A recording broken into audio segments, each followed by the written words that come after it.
কোথাও পানীয় জলের সংকট তো কোথাও অপরিশ্রুত পানীয় জল সরবরাহের অভিযোগ। ঘরে ঘরে পরিশ্রুত পানীয় জল পৌঁছে দিতে কতই না প্রকল্প কার্যকর করছে সরকার। অটল জলধারা প্রকল্প, জল জীবন মিশন, কিন্তু বাস্তবে মানুষ কতটা পরিশ্রুত পানীয় জল পাচ্ছেন সে প্রশ্ন থেকেই যাচ্ছে। বিশেষ করে এডিসি এলাকাগুলিতে অবস্থা খুবই খারাপ। খয়েরপুর বিধানসভা কেন্দ্রের ধূপছড়া এডিসি ভিলেজে রয়েছে মুসলিম পাড়া। এখানে পরিশ্রুত পানীয় জলের অভাবে স্থানীয়দের বাধ্য হয়ে আয়রন মিশ্রিত অপরিশ্রুত পানীয় জল পান করতে হচ্ছে।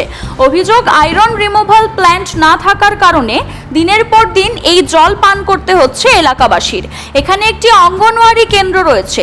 শিশুদের মিড ডে মিল রান্না হয় এই নোংরা আয়রন মিশ্রিত জলেই। এলাকাবাসী সহ অঙ্গনওয়াড়ি কর্মীরা চাইছেন একটি আয়রন রিমুভাল প্ল্যান্ট বসিয়ে যেন পরিশ্রুত পানীয় জল সরবরাহের ব্যবস্থা করা হয়। জলটা এমনি সমস্যা নাই, শুধু আয়রন লাগে আর কি। কইছেন না আপনারা সমস্যাটার কথা? সব জায়গা তো এটা তো জল তো এরকমই। ওই নিচে ইয়ে আছে না, একটা সাপ্লাই ইয়ে আছে আর কি।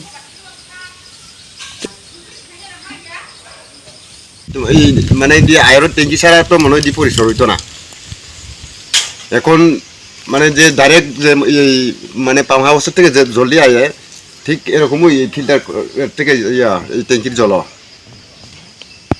এলাকাতে তো মনে করে আমরা যতটুকু এই মানে পাম্প হাউসের এরিয়ার মধ্যে বসবাস করতেছে প্রায় 100-150 পরিবার মতো। খাইলে পেটের ব্যথা হইব, কেমনে খাওয়াইতে ভালো করে দিলে না খাওয়াইতে। হ্যাঁ ছাড়া তো আর নাই। ওই এদিকে নিচে একটা কল আছে, এটা দিয়ে ওই Siri TV, channel for news and entertainment.